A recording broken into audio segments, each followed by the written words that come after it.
우리는 2주 전에 누가복음 9장 57절 이하의 말씀을 통해서 예수님을 어떻게 따를 것인지에 대해서 나눴습니다. 예수님은 자신을 따르겠다고 말하는 이들에게 분명하게 선을 긋습니다. 예수님을 따름으로 안락함과 편안함을 얻으려는 동기를 가진 자들은 예수님의 제자가 될 수 없다라고 예수님 말씀하십니다. 그리고 예수님을 따르는 것보다 먼저 해야 할 일이 있다고 말하는 자들도 동일합니다. 예수님이 첫 번째인 이가 하나님 나라에 합당하다고 말씀하십니다. 지난주에 우리는 또한 시편 1편을 통해서 사람들이 추구하는 복된 삶, 곧 행복하고 안전하고 그리고 평화롭고 만족스러운 삶이 하나님의 말씀을 묵상함에서 시작된다는 것을 우리는 살펴보았습니다. 즉 예수님을 따르는 제자들은 복된 삶을 사는 방법이 세상 사람들의 방법과 다릅니다. 완전히 다른 가치관이요, 다른 근거를 가지고 있습니다. 그들은 예수님의 말씀이 현실이 되어 자신의 태도와 행동이 될 때까지, 영구적으로 그렇게 될 때까지 하나님의 진리를 읊조립니다. 읊조리다 보면 자연스럽게 그 말씀을 생각하게 되고 숙고하게 되고, 그리고 그 말씀을 즐기고 상상하고 적용하고 연습하게 됩니다. 그렇게 말씀을 입으로 생각으로 몸으로 되새김질을 하면서 그리스도인들은 그 말씀의 영양분을 받아서 복된 삶을 살아갈 수 있다라는 것이 성경이 말하는 복된 삶의 방법입니다. 오늘은 시편 95편을 통해서 이제 지난주에는 어떻게 각자 개인이 예수님을 만날 것인가에 대한 말씀을 보았는데요. 이제 어떻게 하면 공동체가 함께 예수님을 만날 것인지를 시편 95편을 통해서 한번 살펴보도록 하겠습니다. 답은 매우 당연한 답입니다. 우리는 공동체와 함께 예배함으로 예수님을 만납니다. 너무 당연한 답이죠. 95편 1절 2절은 선명하게 그것을 말하고 있습니다. 오라 우리가 여호와께 노래하며 우리의 구원의 반석을 향하여 즐거이 외치자. 우리가 감사함으로 그 앞에 나아가며 시를 지어 즐거이 그를 노래하자 라고 말합니다. 성경이 말하는 예배는 우리의 예배가 기본적인 형태입니다. 많은 사람이 개인 예배를 생각할지 모르겠는데요, 개인 예배도 있어요. 하지만 성경이 말하는 예배는 우리의 예배입니다. 공동체적 예배입니다. 이 예배는 모든 사람을 동참시키는 그런 예배입니다. 제가 보기에 시편 기자는 현대의 락 콘서트에서 사용될 수 있는 동사를 다 사용합니다. 재밌어요. 봐보세요. 여호와께 기쁨으로 노래하며 큰 소리로 외치며, 그리고 시와 노래, 곧 음악으로 노래하며, 이 모든 걸 지금 사용하고 있습니다. 여러분 지금 락 콘서트의 그런 분위기를 한번 상상해 보셔야 돼요. 근데 콘서트장에서 가수가 외칩니다. Make some noise, 그렇게 말하죠, 그렇죠? 그렇죠? 그렇게 말하면 사람들은 방방 뛰면서 소리를 지릅니다. 굉장히 감정적입니다. 격정적입니다.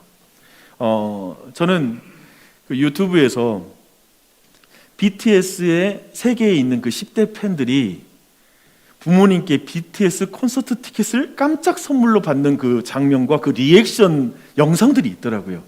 제가 그것을 한참을 봤습니다. 저도 BTS를 좋아하기 때문에.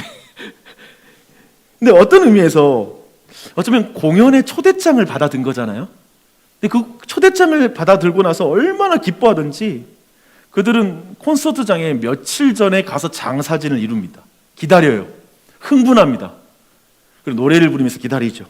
그리고 드디어 BTS 공연장 안에 들어가서 BTS가 그냥 무대로 나올 때 사람들은 너무 기다렸기 때문에 방방 뛰면서 막 기뻐하며 소리를 지르며 환호성을 내지릅니다.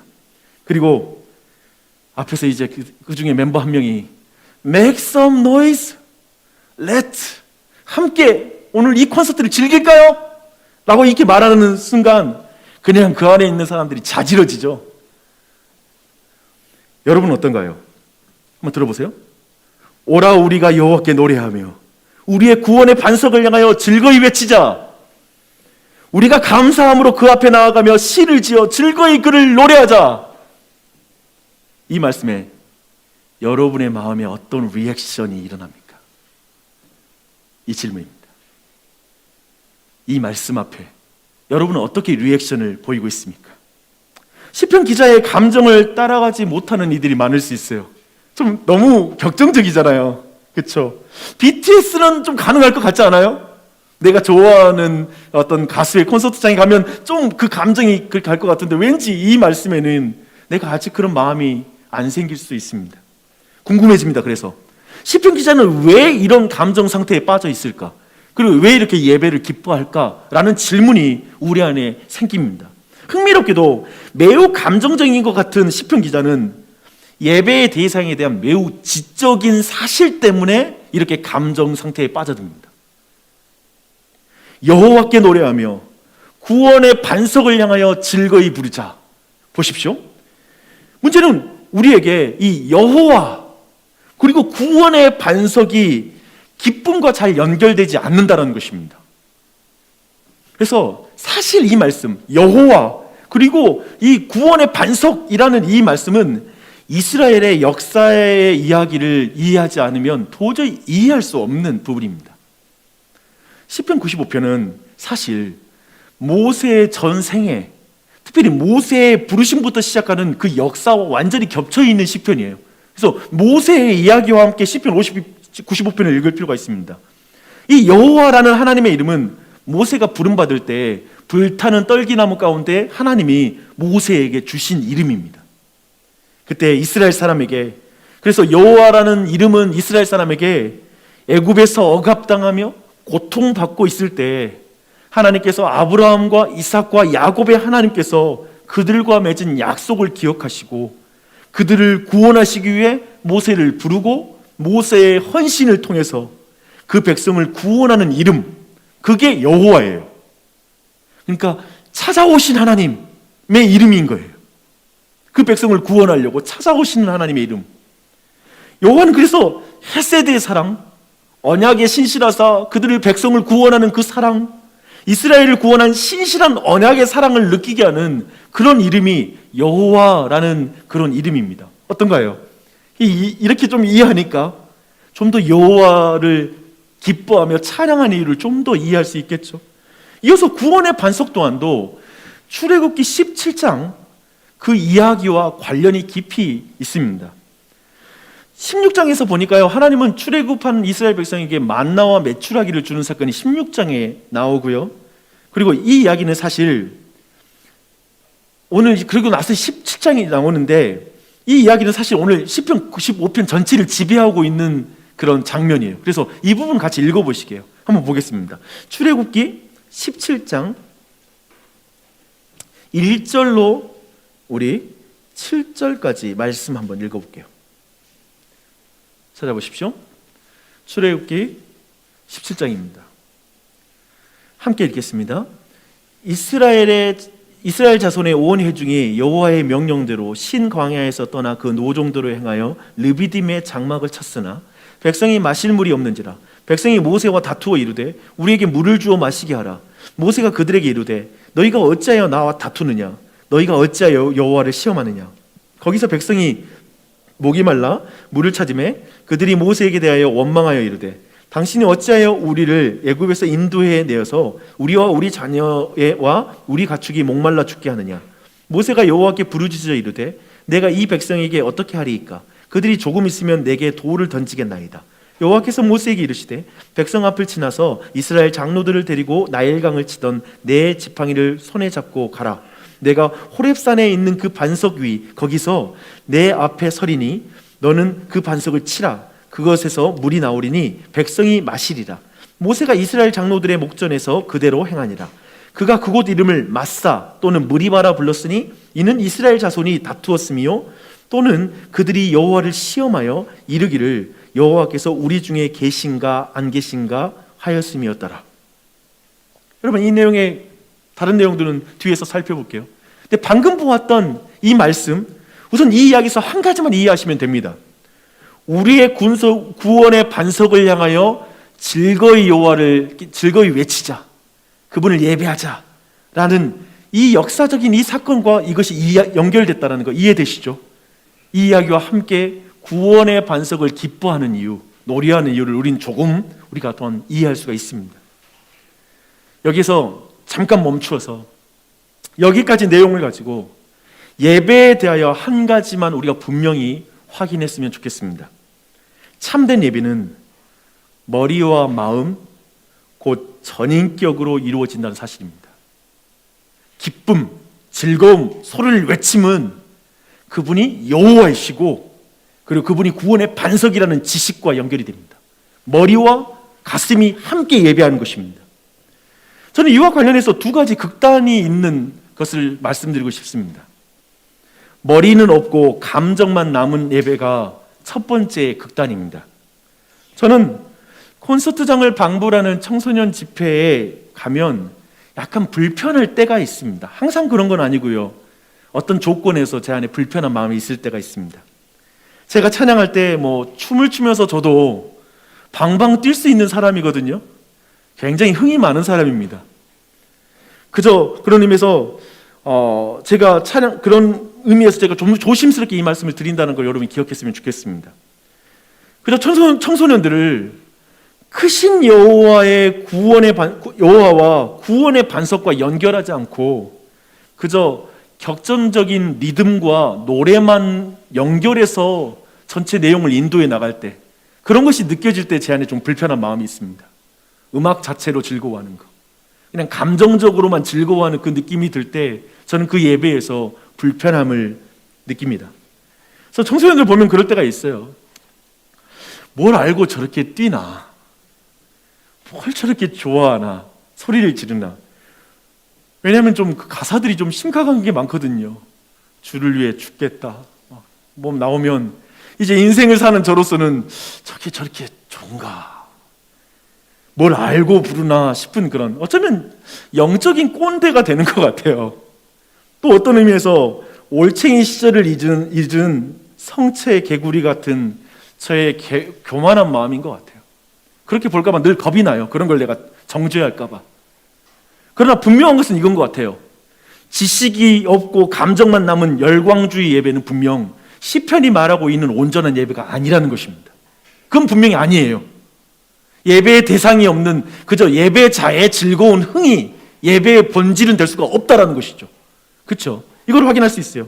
또한 우리는 반대편의 극단을 볼 수 있습니다.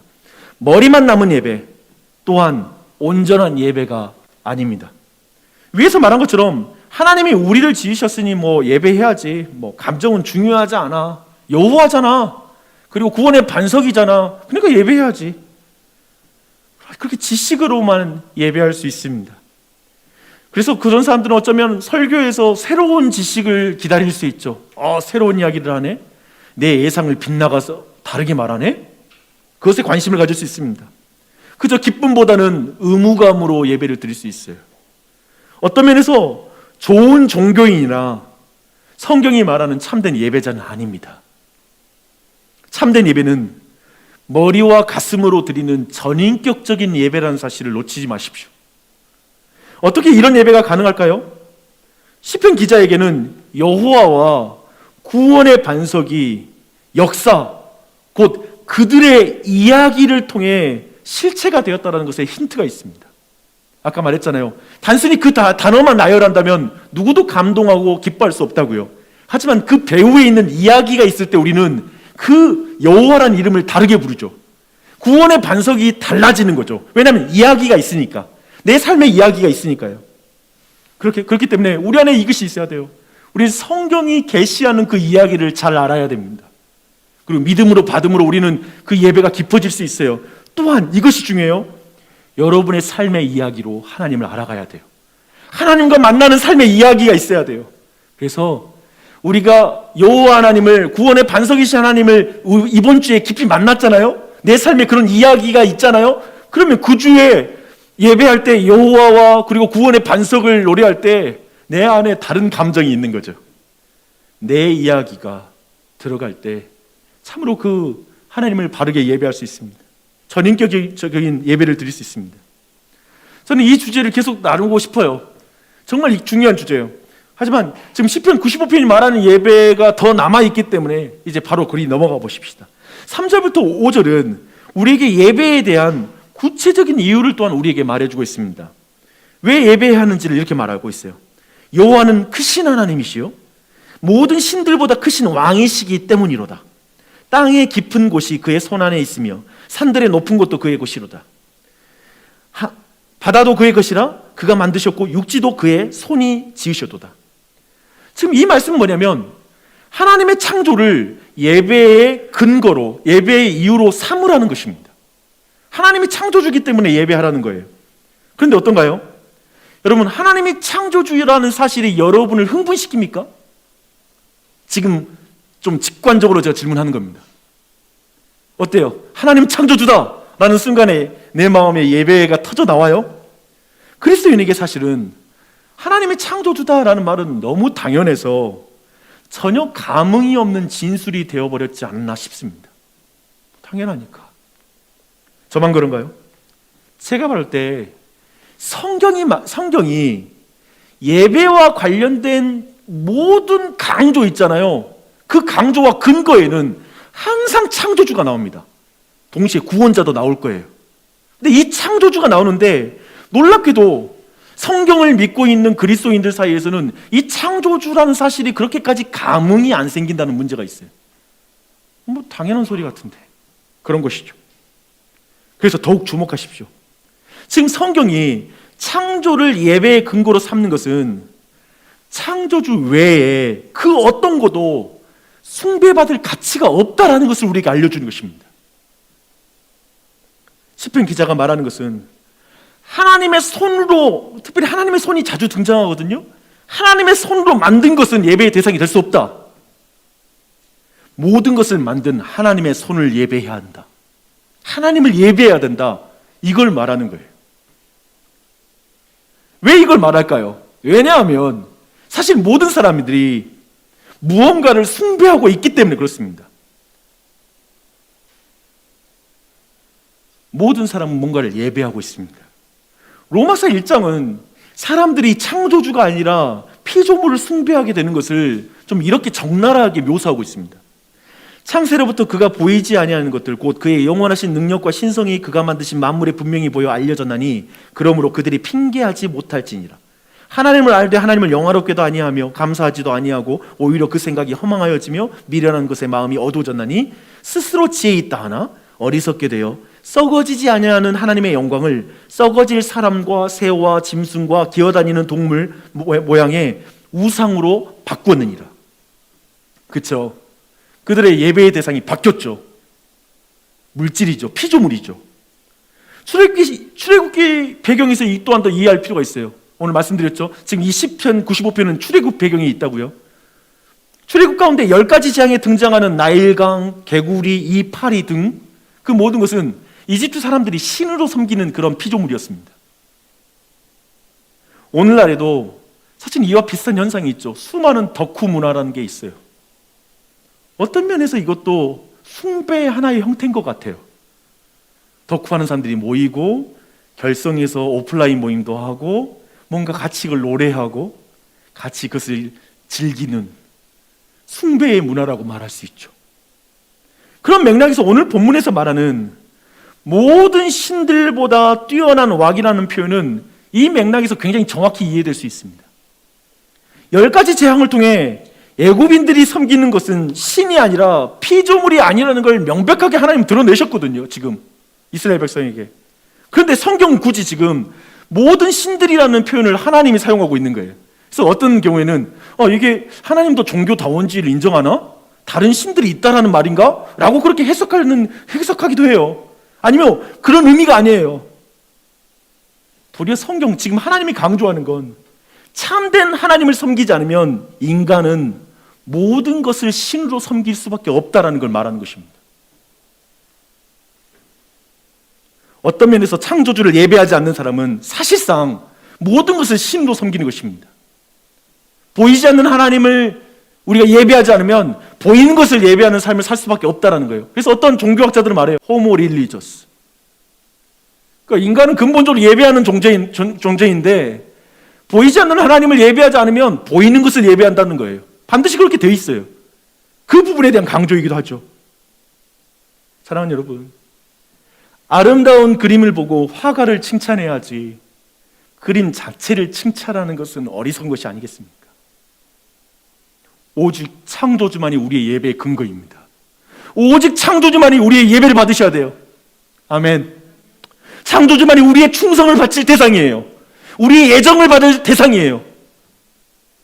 그것이 성경이, 기독교가 말하는 예배입니다. 예배의 내용입니다. 여기까지 한번 내용을 좀 한번 정리해 볼까요? 우리는 지금 1절과 2절을 통해서 예배의 대상이 누구인지 봤습니다. 그는 여호와이시고 구원의 반석이시기에 우리는 그분을 기쁨으로 예배할 수가 있습니다. 놀랍게 예배의 대상이신 하나님은 그 백성을 구원하기 위해서 찾아오신 여호와이세요. 얼마나 감격적입니까? 우리가 찾아가지 않고 그분이 찾아왔어요.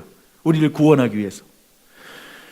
또 한편에 원망하고 불평하는 그 백성을 위해 반석에서 물을 내시는 하나님이세요. 원망하고 불평하면 그래 목말라 죽어라 하면 될 텐데 그게 아니라 반석에 물을 내셔서 그 목을 적시십니다. 그러니 그분을 기쁘게 예배해야죠. 이해가 돼요. 오늘날에도 동일하니까요. 오늘날 우리 모두가 그걸 경험하고 있다라면 이것은 우리 안에 예배할 이유이죠. 이어서 3절부터 5절은 예배의 이유를 우리에게 말하고 있습니다. 그 하나님은 창조주이기에 우리의 예배를 받기에 합당한 분이십니다. 그러니 make some noise 할 때, 기뻐하며 즐거워하며 감사함으로 하나님을 예배하라 할 때 우리는 예배할 수 있습니다. 그리고 나서 이어서 이제 6절과 7절은 우리에게 예배의 다른 모습과 또 예배의 이유를 우리에게 알려주고 있습니다. 더 보시게요. 시편 기자는 겸손한 복종으로, 아까 1절과 2절은 어떤 기쁨으로 즐거운 예배로 초대했는데 이번에는 겸손한 복종의 예배로 초대하고 있습니다. 이렇게 말합니다. 오라 우리가 굽혀 경배하며 우리를 지으신 여호와 앞에 무릎을 꿇자. 그는 우리의 하나님이시요 우리는 그가 기르시는 백성이요 그의 손이 돌보시는 양이기 때문이라 라고 말하고 있습니다. 6절의 동사를 한번 주목해 보십시오. 허리 굽혀 경배하고 무릎 꿇는 것, 이 모든 건 낮아짐을 말합니다. 낮아짐과 관련 있는 동사예요. 그래서 예배는 겸손하게 엎드리는 것입니다. 이 의미는 복종하다는 의미입니다. 겸손한 복종의 근데 근거가 중요해요. 그 근거가 뭐냐면 여호와는 우리의 목자요 우리는 그가 기르시는 양이기 때문이다 라고 이렇게 겸손히 복종해야 된다라고 지금 시편 기자는 말하고 있습니다. 근데 제가 이 부분에서 너무 흥미로웠어요. 이 95편이. 왜냐하면 일반적으로 창조주의 위대함 앞에 복종하고 엎드리는 것이 좀 자연스럽잖아요. 근데 창조주의 위대함 앞에 넘치는 기쁨으로 예배할 것을 시편 95편은 말하고 있고, 또한 양을 돌보는 목자의 사랑 앞에 겸손히 복종할 것을 요구하고 있습니다. 여러분은 공의가 아니라 사랑의 무릎을 꿇은 적 있으십니까? 여러분 여기 안에 힘있고 강한 사람이 아니라 되게 온유하게 나를 참아주는 그 사랑 앞에 무릎 꿇은 적 있으세요? 그런 경험을 가지신 분 계신가요? 그런 분은 좀 더 이 말씀 이해할 수 있을 거예요. 하나님이 단순히 성경 역사 속에서 모세를 찾아가신 그 하나님이 나를 찾아오신 것을 경험하고, 이스라엘 백성에게 반석에서 물을 내신 그 하나님이 내 인생에도 찾아오신 것, 나에게 그렇게 찾아오셔서 나를 먹이시고 나를 지키시고 나를 보호하신 그 하나님의 사랑을 느끼는 것. 그래서 여호와가 우리의 목자요 우리가 그가 기르시는 양이 된 거예요.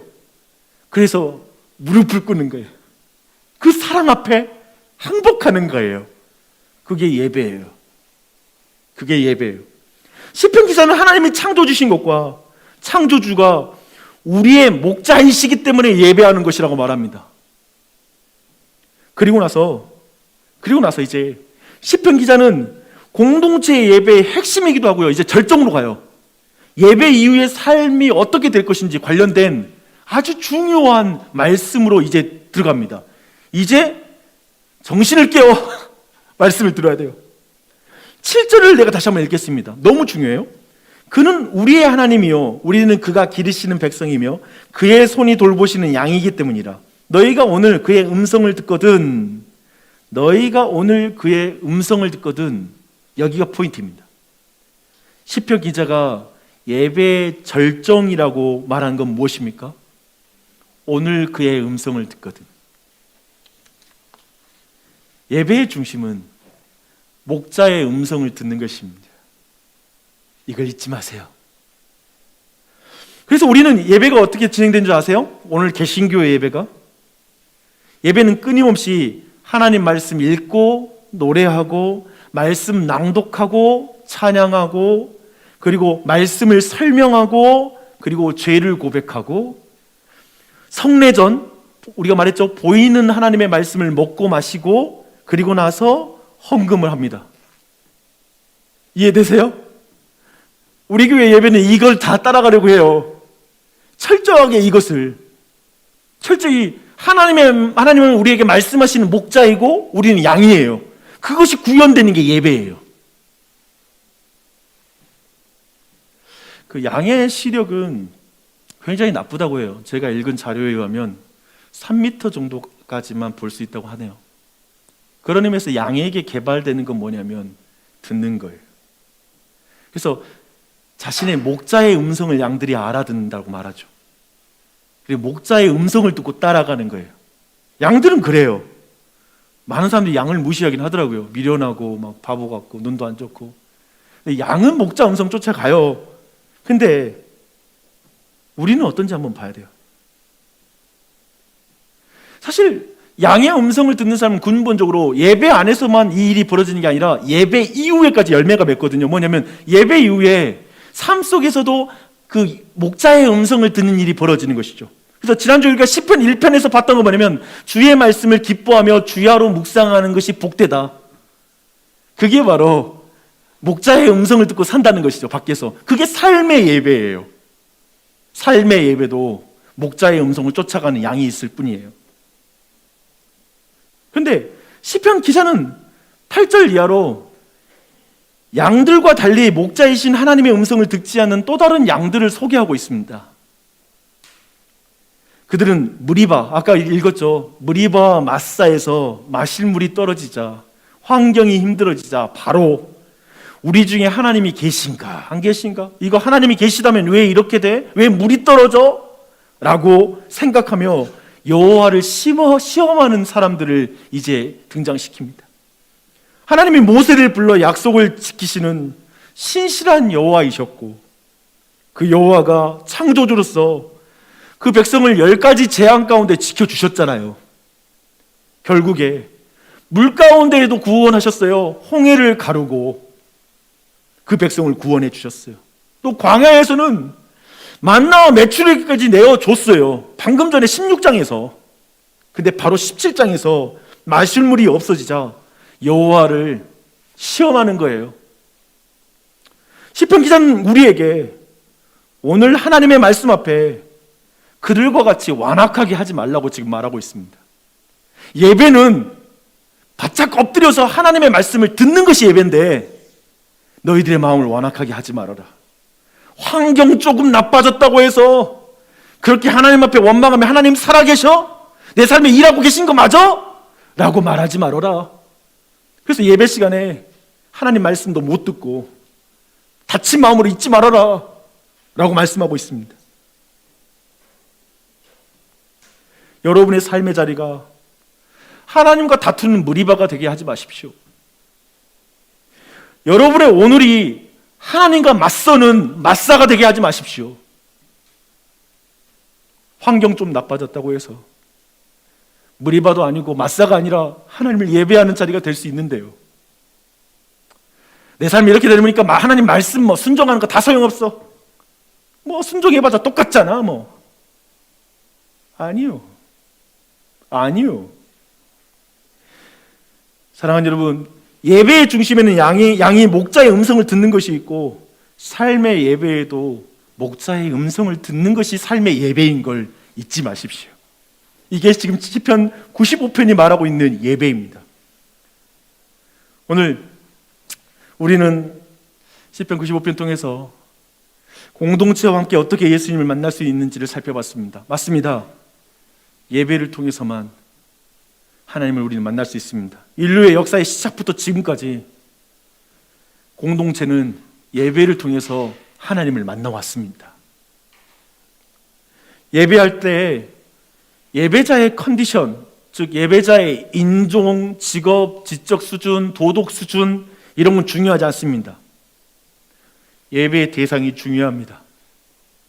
왜냐하면 예배하는 사람이 하나님을 찾는 것이 아니라 하나님이 죄인들을 찾아오시기 때문에 그렇습니다. 그러니 이것이 얼마나 감사합니까? 그분이 여호와 하나님이십니다. 찬양하고 싶지 않으십니까? 내가 그분을 먼저 찾은 게 아니라 그분이 나에게 먼저 찾아오신 것. 여러분 기쁘지 않습니까? 왜냐하면 예배는 사람이 하나님을 찾아서 이루어지는 것이 아니라 하나님이 모세를 찾아오듯 찾아와서 시작되는 것이기 때문에 그렇습니다. 오늘도 인생 속에서 모세처럼 광야의 삶을 살아가고 계신 분 계십니까? 어쩌면 보이는 이 일상에서, 반복되는 일상에서 자신의 정체성이 지워지는, 한때 화려하게 저 애굽에서 잘 나갔던 왕자로서의 이름은 완전히 살아가고 정체성 다 사라져버린 그 모세, 하나님이 그 모세를 찾아가세요. 요즘 와서 주부들의 어려움을 많이 생각해요. 집에서 아이들을 키우고 하다 보면 과거에 싱글일 때 자신 안에 가지고 있었던 정체성, 정말 인정받았던 사회적인 커리어들, 어쩌면 그런 게 다 지워질 수 있잖아요. 뭐 이런 것이 어쩌면 다른 사람에겐 다른 형태로 반복될 수 있죠. 하나님이 그 사람 찾아가세요. 그분이 여호와 하나님이세요. 근데 그 여호와 하나님은 창조주세요. 그분이 보이는 피조물에 눈이 멀어서 그것을 숭배하듯 시간과 은사, 삶을 낭비하는 모든 이들에게 그 하나님이 말씀하십니다. 창조주가 오직 너를 만든 나만을 너는 예배해야 된다. 나를 예배하지 않으면 너는 거짓신을 예배할 것이다. 내가 만든 것을 예배할 것이다. 거기에 내 삶을 낭비할 거야. 근데 그 창조주 하나님이 오늘도 여러분이 찾아와서 이 말씀을 주시는 줄 믿습니다. 오늘도 여러분의 목자가 되고 싶어 하시는 분이십니다. 여러분을 이끌고 싶고요. 여러분에게 말하고 싶어요. 여러분이 들었으면 좋겠어요.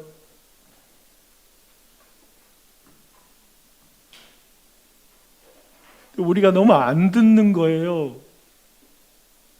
오늘도 하나님이 오늘 이 시간 통해서도 말씀하고 싶을 거예요. 설교자를 통해서. 근데 우리가 내 말로 안 듣는 거예요. 내 이야기로 안 듣는 거예요. 그분의 음성을 들으라고 외칩니다.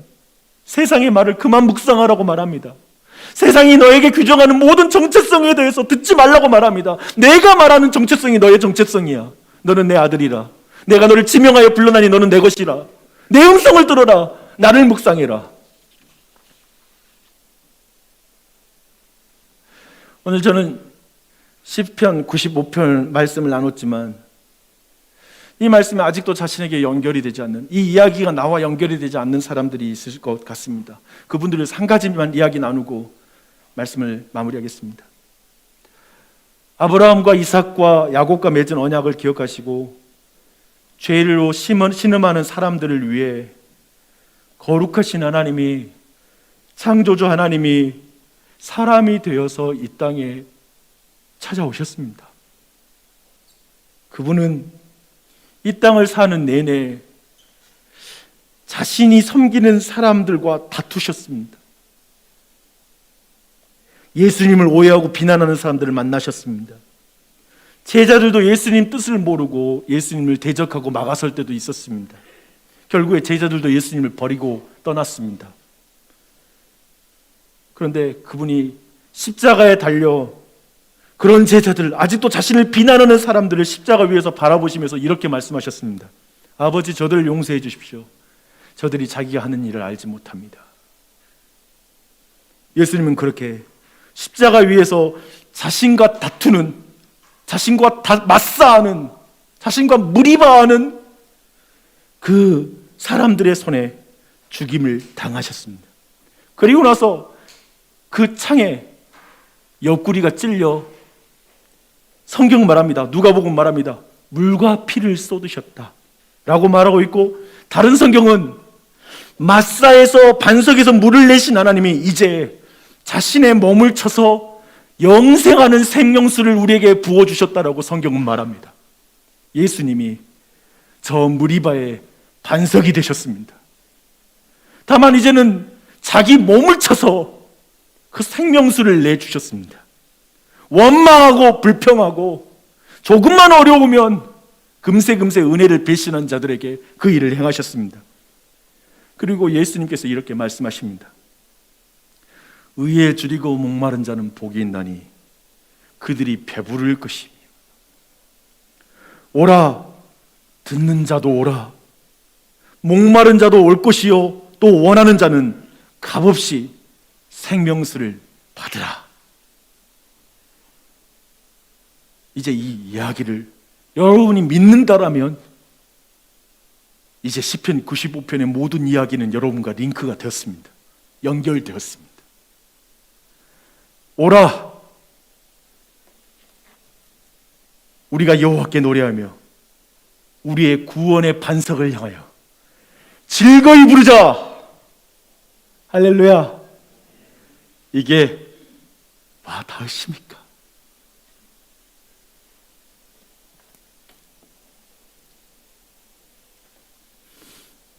우리 교회는 제가 죽을 때까지 이 복음 외치고 싶어요. 나주혁신 장로교회가 어떻게 예수님을 만나요? 예배로 만나요. 그래서 그 예배를 우리는 간과하면 안 돼요. 예배를 중요하게 생각해야 돼요. 어쩌면 오늘 말씀 준비하면서 제 안에 너무 그냥 마음이 안타까워서 아까 그 광고를 드렸던 것 같아요. 이 말하고 나서도 내 마음이 편치가 않아요. 혹시라도 미처 내가 돌보지 못한 말이 되지 않을까. 정말 저 배려하고 싶은 마음이 많아요. 배려 없는 사람이 되는 게 난 두려워요. 근데 예배를 간과하시면 안 돼요. 공동체는 예배로 예수님 만나는 거예요. 그리고 그 예배 가운데 우리는 진정한 기쁨, 즐거움, 행복, 모든 복된 은혜를 다 누리는 거예요. 거기에 다 달려 있어요. 그렇게 나아가는 우리 교회가 됐으면 좋겠습니다. 그렇게 함께 예배했으면 좋겠습니다.